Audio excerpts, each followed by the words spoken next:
Comenzamos el programa el día de hoy hablando sobre la situación en Ecuador, donde el gobierno pues ha declarado persona non grata a la embajadora de México, quien es pues la titular de la sede diplomática, donde desde diciembre pasado, y aquí lo hemos comentado en el programa, está refugiado el ex vicepresidente de Ecuador, Jorge Glass. Vamos a actualizar los datos. Le agradezco mucho a nuestro amigo el periodista Jean-Paul Bardellini que nos vuelva a acompañar esta mañana en el programa. ¿Cómo estás, Jean-Paul? Gusto saludarte. Hola Pascal, ¿cómo estás? Muy buenos días a ti y a todos los que nos escuchan en la República Mexicana a través de tu programa. Gracias. ¿Cómo van las cosas? Supimos anoche que la Embajada de México en Quito estaba rodeada por fuerzas policiales para evitar que Jorge Glass pudiera fugarse. Sí, y eso porque además con las últimas investigaciones, aquí hay dos casos que se están investigando de infiltración del narcotráfico en la justicia. Se conocen como caso Metástasis y caso Purga. Y ahora el caso Plaga. Son datos que se están obteniendo de cómo uno de los principales narcotraficantes del Ecuador, que murió en la cárcel hace año y medio, Leandro Norero, tenía varios jueces, fiscales y policías en sus filas para obtener beneficios judiciales. Pues los jueces que liberaron a Jorge Glass, quien estaba detenido por varios juicios por corrupción y tiene una nueva orden de detención en otro caso de corrupción, los jueces que lo liberaron ahora están detenidos porque otorgaban favores a cambio de dinero a los narcotraficantes. Entonces, el gobierno de Daniel Noboa insiste en que Jorge Glass no es un perseguido político, que él tiene que rendir con la justicia ecuatoriana, y luego de este impasse provocado por las declaraciones del presidente López Obrador, se teme que si Jorge Glass no ha salido ya de la embajada con alguna argucia, él debería estar ahí. Y ahora que la embajadora tiene que abandonar la sede diplomática, se teme que pueda Jorge Glass escapar de la justicia del Ecuador. Y esto está generando mucha tensión y además también preocupación. ¿Por qué? Porque México es ahora uno de los principales países que acoge esta ola migratoria de latinoamericanos y especialmente de ecuatorianos que están llegando a sus tierras, y no tener buenas relaciones con un gobierno que necesitamos tener de nuestro lado, con el que estamos negociando un tratado de libre comercio, con el que necesitamos enfrentar en conjunto la lucha contra las bandas del narcotráfico, porque dos de sus carteles están destruyendo al Ecuador, como son el Jalisco Nueva Generación y el cartel de Sinaloa. Necesitamos tener buena relación con el gobierno de López Obrador, con el gobierno del Estado mexicano, y ahora no las tenemos, ¿no? ¿Qué fue lo que molestó tanto? Acabo de conversar con la viuda de Fernando Villavicencio, pero en el caso del gobierno ecuatoriano, digamos, ¿qué es lo que lleva a declarar persona non grata a la embajadora de México? Porque en las declaraciones se infiere de que el asesinato fue algo para desfavorecer a la candidata de la Revolución Ciudadana. Varios de los perseguidos de la justicia de esa organización política están en México. Uh-huh. Ellos infieren de que habría sido un crimen político. Uh-huh. Acá en Ecuador también se sospecha que fue un crimen político, pero está clarísimo que la banda criminal de los Lobos está atrás de ese asesinato, y se toma como una intervención en otro país, y eso el derecho internacional no lo permite. Sí. El gobierno de Daniel Noboa lo que ve es como una intervención que además, recordemos que Ecuador en pocos meses, en menos de un año, estará de nuevo en elecciones, y hay un gran enfrentamiento acá también por estas redes que te contaba el narcotráfico. Tienen varios actores políticos involucrados. O sea, aquí se han asesinado ya 4 alcaldes. Hay mucha tensión en ese caso. Uh-huh. Y no es bien visto que un gobierno tome partido, porque infiere que fue el asesinato de Villavicencio para que pierda la candidata de la Revolución Ciudadana, Luisa González. Y esa tesis, ¿cómo la ven ustedes? Es una verdad a medias, ¿no? Sí, es lo que te iba a preguntar. ¿Cómo ven esa tesis del presidente López Obrador allá en el Ecuador? Sin duda fue un evento traumático que marcó y pateó el tablero electoral. Sin duda, eso es cierto. Había otras tendencias que estaban marcadas en ese momento, y el asesinato de Fernando Villavicencio patea el tablero y pone en la palestra la realidad de la crisis de seguridad que el Ecuador estaba viviendo. Ajá. Y además yo creo que la gente lo que hizo en ese momento fue asustarse tanto que optó por el más tranquilo. Daniel Noboa, que estaba sexto en las encuestas, da el brinco y logra meterse en segunda vuelta porque era el que más tranquilamente hablaba. Él era el antisistémico. Él no estaba del lado de los unos y los otros, o sea, de la bronca permanente entre derecha y correísmo que a este país lo ha dividido los últimos 20 años. Es el que era nuevo en esa palestra, es el que recibe respaldo popular. Yo creo que pateó el tablero no para que no gane alguien. Yo creo que lo que la gente no quería es más pelea en medio de un país que se está desangrando con la guerra contra el narcotráfico, y la gente lo que quería es algo de paz. Y eso es lo que eligió. La inferencia del presidente López Obrador de entender otra cosa, de entender que la derecha asesinó a Villavicencio para que no gane Luisa González y echarle la culpa. Y eso no parece responsable en un jefe de Estado.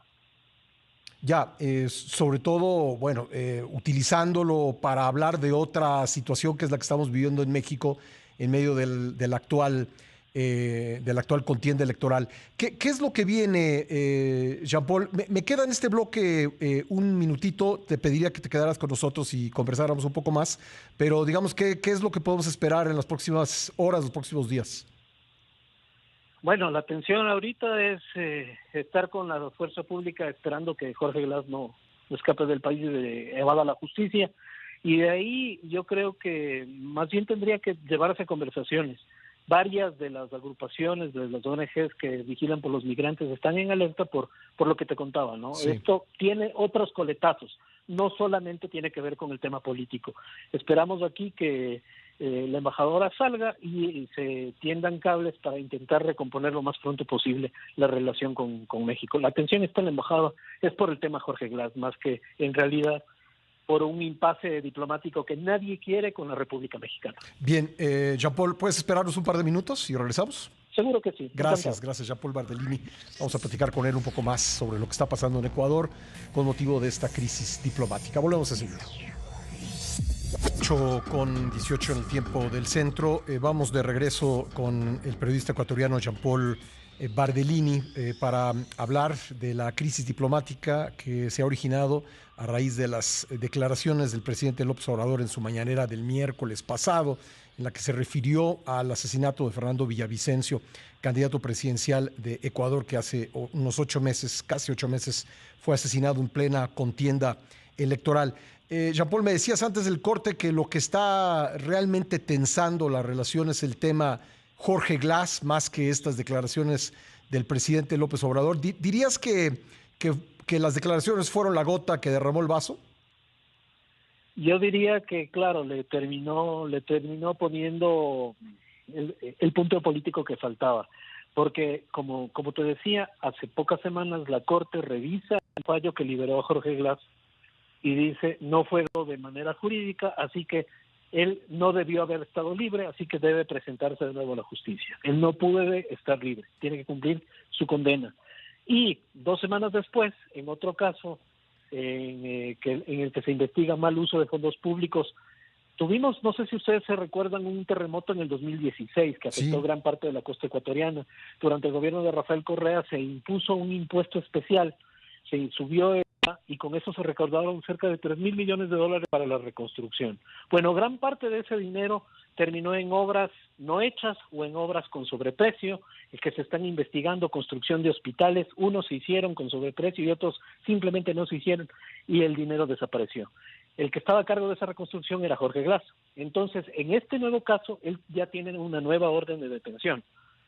Por esas dos cosas del Ecuador, el gobierno del Ecuador cree que no debería tratarse como un perseguido político a Jorge Glass y se ha entregado a la embajada toda la información sustentando que judicialmente no aplica el que él sea un refugiado en su embajada. Hasta ahí estábamos. Y de hecho tampoco ha habido un buen manejo por parte de la Cancillería, un infeliz anuncio hace unas semanas de que estarían pensando en pedir que ingrese la fuerza pública a ver si es que Glass está ahí. Errores de esos han ido tensando la relación. Y como tú bien dices, la gota que derrama el vaso es la inferencia de que tenía un objetivo político electoral el asesinato de Fernando Villavicencio. Entonces, como ven, hay varios factores que aquí están jugando, y además debemos reconocer que los gobiernos latinoamericanos son expertos cuando tienen problemas internos, buscar enemigos externos. Claro, claro, lo hemos visto Así que muchas veces. lo hemos visto mucho y ahora lo estamos viendo. O sea, Sí. no nos olvidemos que el problema que tiene Nicolás Maduro en Venezuela ahora es generar un problema con Guyana y generar una ley antifascista. O sea, cada gobierno utiliza siempre el frente externo para unificar y solventar problemas internos. O ahí Y más está. cuando están en proceso electoral, como nosotros estamos y como están ustedes. Claro, claro. Jean-Paul, ¿qué tanto está presente en México el correísmo a través de, pues, de diferentes figuras? Digamos, es un territorio, el de México, el que ha utilizado esta organización política para reagruparse o para tratar de seguir teniendo influencia en Ecuador. Sin duda que sí, porque antes utilizaban Argentina cuando el kirchnerismo era gobierno, y empezaron a abandonarla cuando ganó Macri. Después volvieron un poco con Fernández, y ahora que está Milei, pues es impensable que ellos estén ahí. Entonces su lugar de estancia es México, ya que tienen ahí a su conveniencia ideológica, tienen afinidad con el gobierno de López Obrador. De lo que sabemos, hay varios dirigentes de la Revolución Ciudadana, muchos de ellos perseguidos por la justicia, trabajando incluso de cerca con Morena. Conocemos de que hacen trabajos de consultoría política y comunicación y marketing político, que son expertos en este tema, hay que reconocer.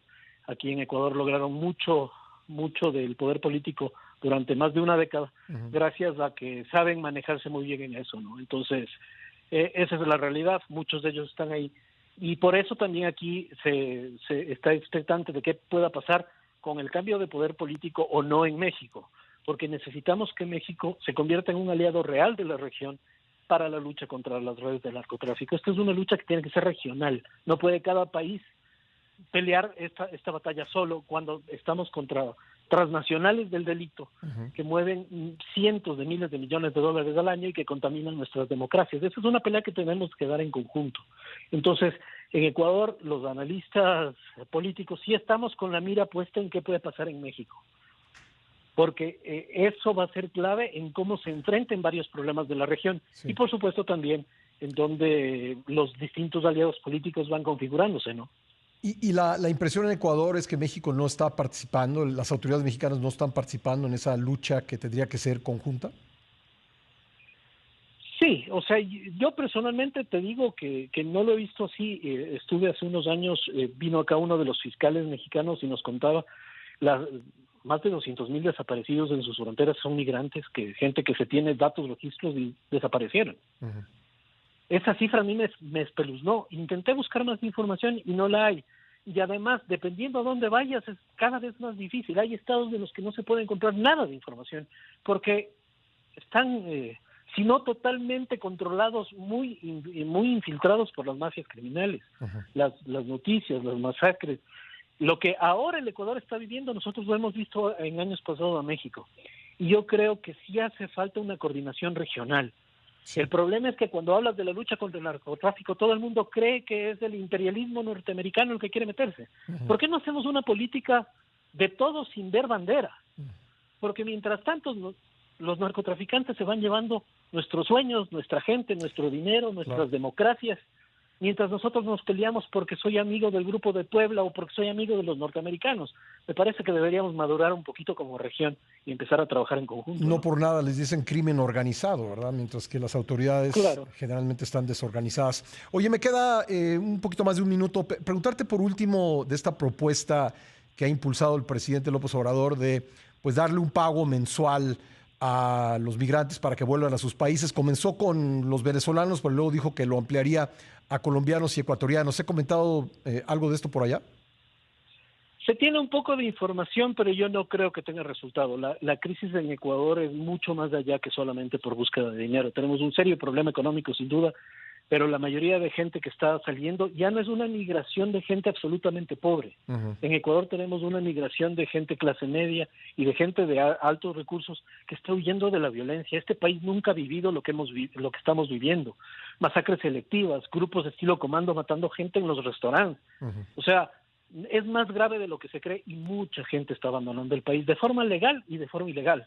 Entonces creo, por eso mismo es de la invitación a que los gobiernos dejen de verse con las conveniencias políticas de grupo y empiecen a pensar en su población y en la de los vecinos, porque mi problema como país genera en el tuyo una ola migratoria que también genera problemas y alimenta a las bandas criminales que ahora extorsionan en el camino a los migrantes. Pues Jean-Paul, siempre un gusto conversar contigo y seguramente volveremos a hablar si tú nos lo permites. Te mando un abrazo. Por supuesto que sí, un abrazo para ustedes, Pascal, de los hermanos en México. Gracias. Jean-Paul Bardellini, periodista ecuatoriano, 8:27 en el tiempo del centro. Vamos a una pausa y regresamos enseguida con más.